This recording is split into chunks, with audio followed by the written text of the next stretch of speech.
Health News. Publiko giabisuhan bahin sa dengue karong ting-uwan. Suginlan tanini ni katropang Ana May Perez.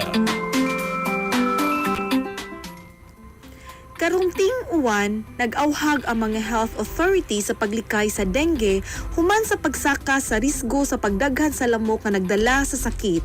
Sumala sa Department of Health, mas musaka ang kaso sa dengue panahon sa ting-uwan tungod sa tubig nga magpabilin sa baso, lata, ligid ug uban pang sudlanan nga maoy pun-an sa Aedes aegypti nga lamok. Giingon sa mga eksperto nga ang dengue mahimong malikayan pinaagi sa sige nga paglimpyo sa palibot ug pagwagtang sa stagnant water ilabi na sa mga balay ug komunidad.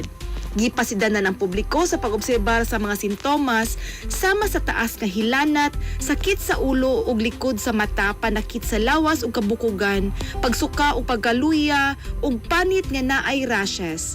Giauhag ang mga pasyente nga magpa-check dayon sa health center kung makasinati og hilanat sulod sa 2 hangtod 7 ka adlaw. Kay ang sayo nga pag-atiman makalikay sa komplikasyon. Mga katropa, paliguna ang lawas uban ang Santon Vitamin C nga produkto sa Yes to Health. Sugdi imong adlaw nga ligon og batasan ang pag-inom sa Santon Vitamin C, the alkaline vitamin C. Alang sa nagkahiusang Pilipino para sa Pilipinas, ako inyong katropa, Ana May Perez, XFM News. Kasikas Express Balita. Santon Plus Gold, mapalit sa mga butika sa inyong lugar.